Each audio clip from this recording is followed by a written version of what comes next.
Sebelumnya, Ibu akan mengingatkan tentang sudut istimewa. Sudah hafal? Ada 0 derajat, 30 derajat, 45 derajat, 60 derajat, 90 derajat. Dihafalkan ya nilai sin, cos, dan tan-nya, karena ini modal awal kalian untuk bisa menyelesaikan persamaan trigonometri. Nah, kalau sudut istimewa sudah hafal, kita bisa menentukan nilai sudut-sudut yang lebih besar, seperti nilai sin 150 derajat, cos 300 derajat, dan lain-lain.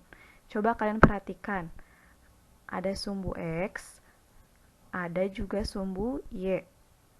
Dimulai dari 0 derajat, lalu 90 derajat, 180 derajat, 270 derajat, dan 360 derajat.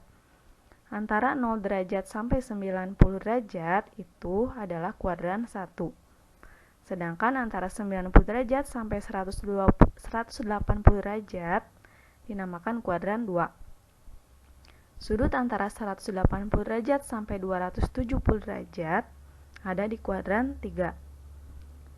Sedangkan 270 derajat sampai 360 derajat itu kuadran 4.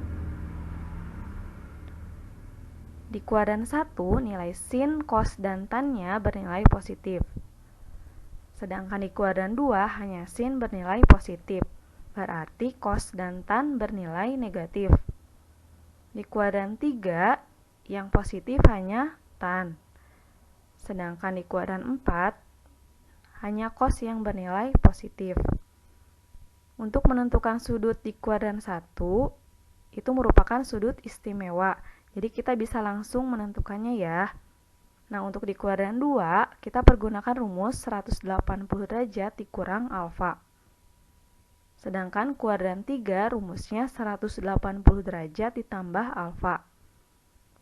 Di kuadran 4, kita pakai 360 derajat dikurang alfa.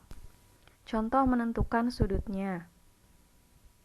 Sin 30 derajat. Nah, kita bisa langsung menentukan ya, berarti hasilnya itu adalah 1/2. Nah, bagaimana dengan sin 150 derajat? Sin 150 derajat itu ada di kuadran 2. Rumus di kuadran 2 adalah 180 derajat dikurang alfa. Berarti 180 derajat dikurang berapa yang hasilnya 150 derajat? 180 derajat dikurangi 30 derajat. Berarti sin 150 derajat itu sama saja dengan sin 30 derajat. Berapa hasilnya? 1/2. Nah, karena di kuadran 2, nilai sin bernilai positif. Jadi positif 1/2. Nilai cos 225 ada di kuadran 3. Rumusnya 180 derajat ditambah berapa yang hasilnya 225 derajat. Ternyata ditambah 45 derajat.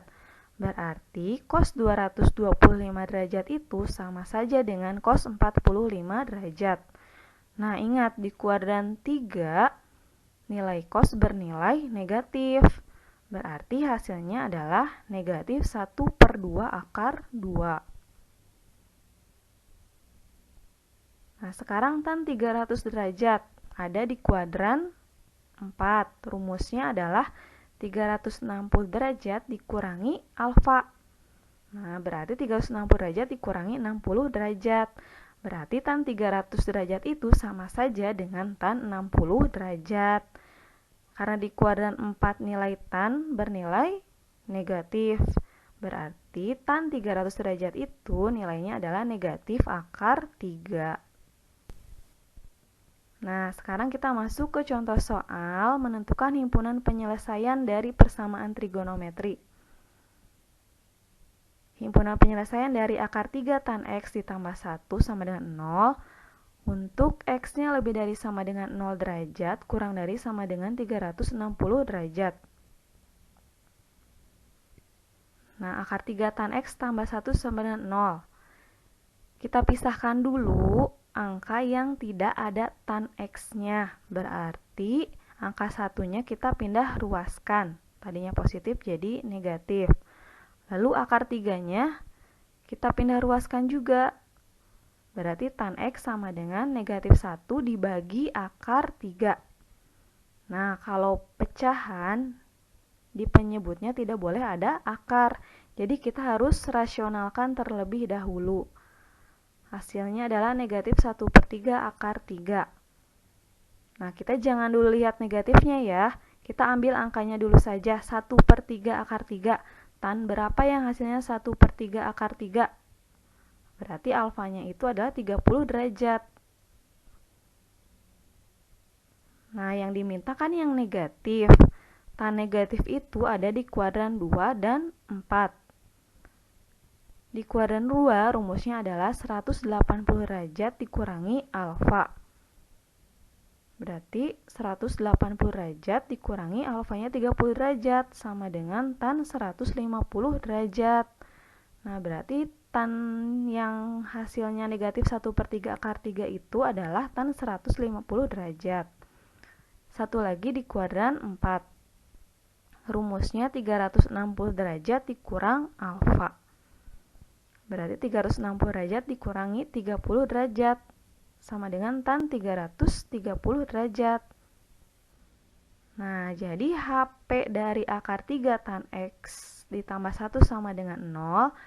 Untuk X-nya lebih dari sama dengan 0 derajat kurang dari 360 derajat, yaitu ada 2, 150 derajat dan 330 derajat. Bagaimana? Mudah bukan? Selamat belajar ya.